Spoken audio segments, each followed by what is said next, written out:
Hey everybody, we are in 5-4 of all things algebra. This is the geometry version, medians and centroid, altitudes and orthocenter. So this is definitely going to be a couple of videos. This is going to be part 1, and where I'll do 1 through 4, and then I'm going to turn it over and do part 2, which is going to be 5 through 9. All right, so let's get into it.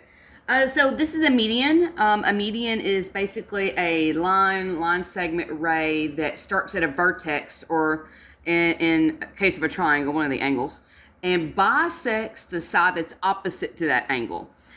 And bisect means, come on y'all, what does bisect mean? It means cut in half. So you're looking at the median, the middle of the opposite side. So a median is a segment joining a vertex to the middle of the opposite side. All right, so for you visual people, very much like myself, this is a median. So it starts at the vertex and it bisects the opposite side. So you're going to see these little tick marks to show that the side of the triangle has been cut into equal parts. All right, you put 3 of those together, one from each of the angles, and you get what is called a centroid. So the 3 medians of a triangle intersect at a point called the centroid. All right, so this is what it looks like. You're going to have 3 different centroids. Sorry, 3 different centroids. Good Lord, 3 different medians. So BF is a median from angle B. AE is a median from angle A. And CD is a median from angle C. And in that intersection, P is called the centroid. All right, so let's see. List the medians. I just did that. Name the centroid. I just did that. What special properties exist for each median? Well, I'm not sure what they want here. A median bisects the opposite side, so I guess I would say bisects the side.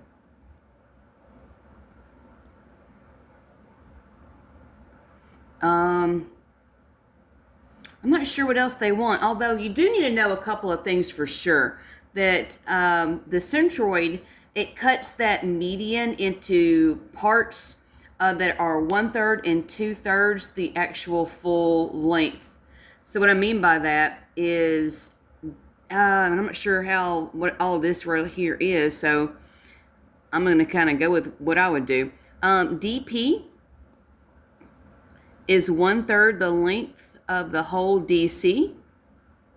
You also need to know that the longer section, PC, is 2/3 the length of DC. And there's actually something that's kind of even a shorter cut than that, is that the longer one, and trust your eyes, okay? The segment that comes from the angle to the centroid is going to be double the size of the smaller section PD. So I don't know if that's exactly what they're looking for here, but you definitely need to know that. 2 times DP is PC. Twice the length of DP is the other side of that centroid, CP. So I'm not sure exactly if that's what they were looking for, but that's a really good shortcut. You need to know how to do that. So let's get into number 1, and if you have any questions along the way, shoot me a message here on YouTube. I will respond. All right, it says P is the centroid of triangle JKL, and it says that JK is 22.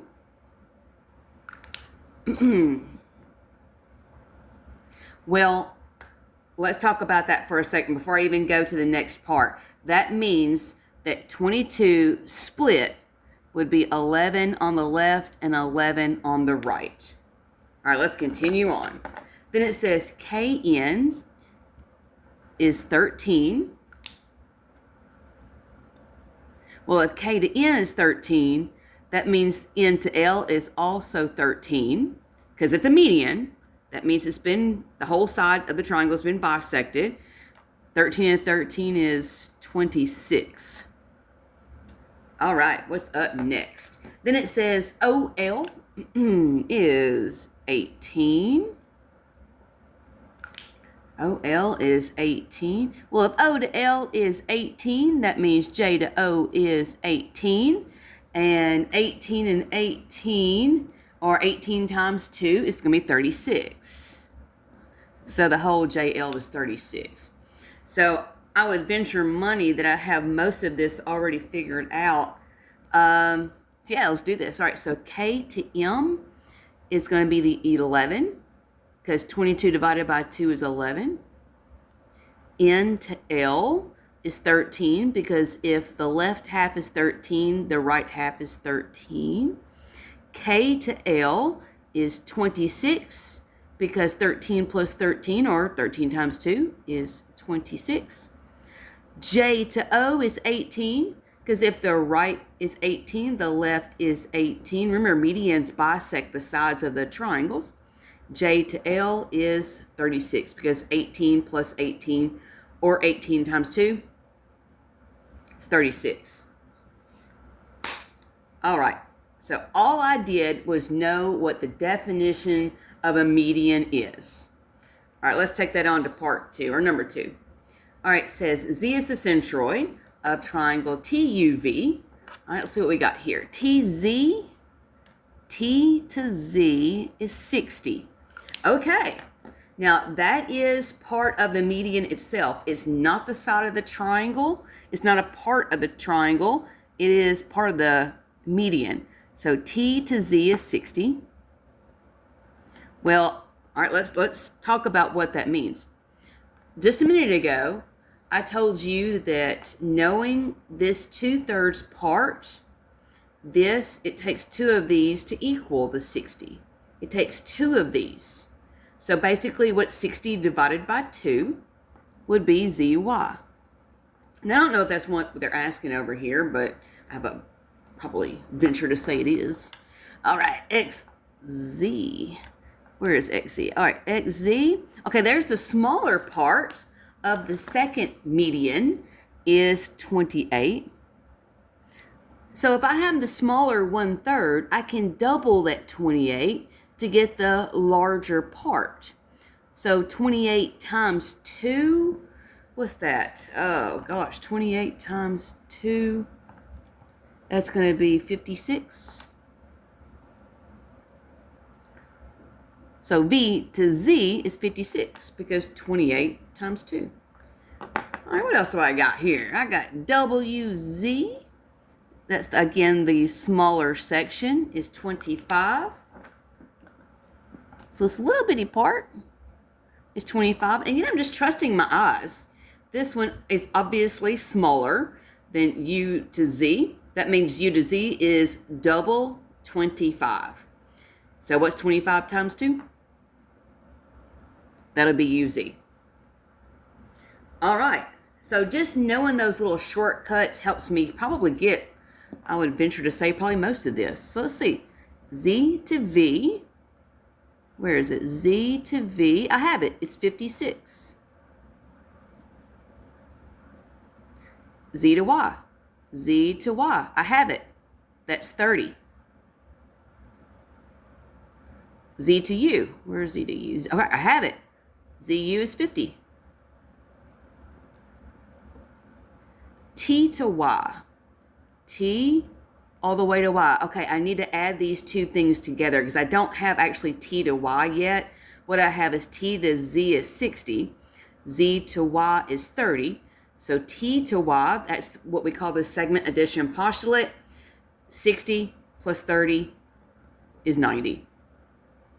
And last but not least, X to V. I don't know if I have that. Where's X to V? I do not, but I know I can find it because if X to Z is 28 and Z to V is 56, I can add these two parts together to equal XV. So 28 plus 56. Looks like it's going to be 84.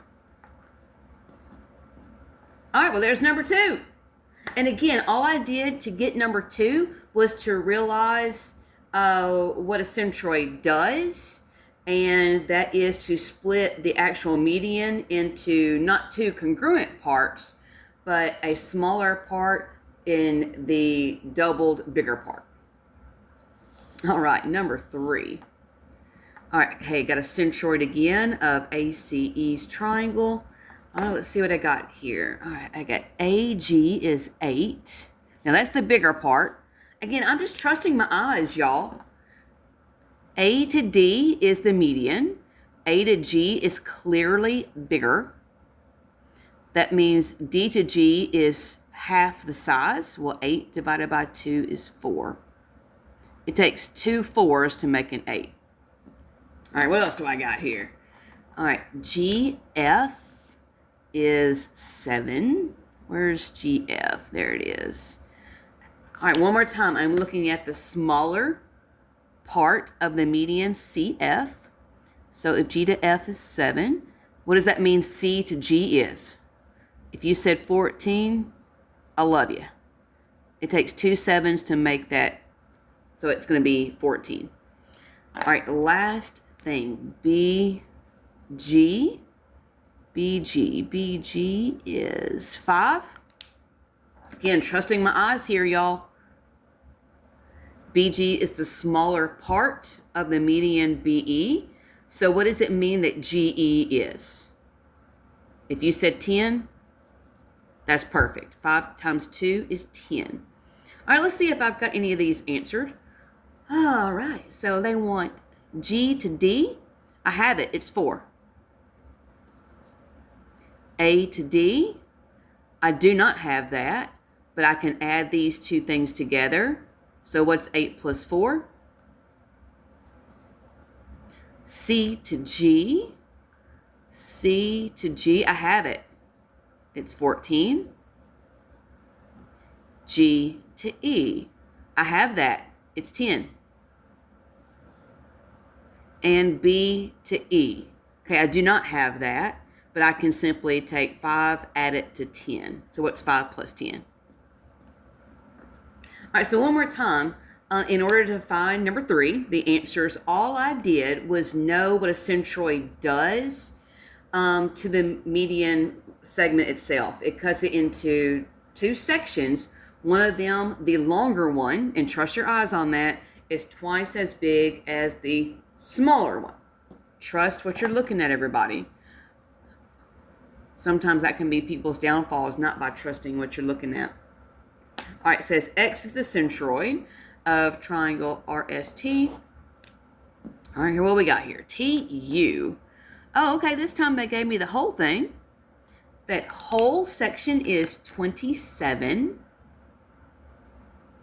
So from T to U is 27. How am I going to write that? It'd be easier if I just had the sections right there. So T to U is 27 all the way across. I guess I might have to remember that. 27. Maybe that'll help. Just make it parallel. I don't know. SW.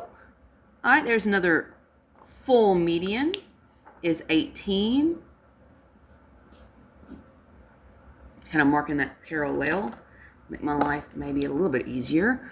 RV. There's my third median is 21. Okay, just making it parallel to VR because, I don't know, it just doesn't look very well in there. Okay, look, I know that if UT, I'm just bouncing back here, is 27. The smaller part is 1/3 of that. Basically, I could take 27 and divide by 3. And that's probably the shortcut to do. Or I could have gone with, hey, X to T is 2/3 of that. And that's the longer way of doing things. So I'm all about a shortcut. And when I teach this to my students, I shortcut it all day long. So here is the shortcut. If U to T is 27, take that full median length and divide by 3 to get the smaller part. What is 27 divided by 3? Now, because I know the smaller part, I can double that. It takes 2 9s to make the longer section. So what is 9 times 2? Okay, and if you didn't get it, let's do it again with the orange part. All right, I've got the median, SW, is 18. All right, we're going to divide that by 3. What's 18 divided by 3? Now that's going to be the smaller section. It takes 2 6s to make the longer section. So it is 6 times 2. All right, that gives us S to X. All right, if you're still not getting it, let's do the blue one. R to V is a median. It's the full 2 parts together. Take 21 and divide by 3. What's 21 divided by 3? That's going to be the little section. It takes 2 7s to make the bigger. So what's 7 times 2? Now, y'all, I'm not sure if I can get it any shorter cut than that, because that's what I teach my students. It's just the faster way of doing it. All right, so let's see what I got. TX. Do I have TX? I do. It's 18. X to U. Where's XU? XU is 9. Got it. S to X. I've got it. That's 12. X to W. X to W. I've got it. That's 6. And R to X. I've got it. It's 14. All right, so all I did on number 4 was basically take the length of the median, divide by 3 to get the smaller section, and then double the smaller section to get the bigger section. Boom, done. And that just rule kind of goes back to this. So listen, if you're a brand new teacher who's watching this just to wrap your mind around, if you're going through a textbook, the textbook probably has you multiplying by 1/3 or multiplying by 2/3. Don't do that. Yeah, it'll get you the right answer, okay? Yes, it'll get you the right answer. But kids these days, they want the shorter way of doing things. So, yeah, give them a shortcut. I call it cheating, but heck yeah, shortcuts are cheating in my book. Do it to it. All right, this is part 1. I'm going to pick up right here at part 2 in just a second. Check that description below for the length.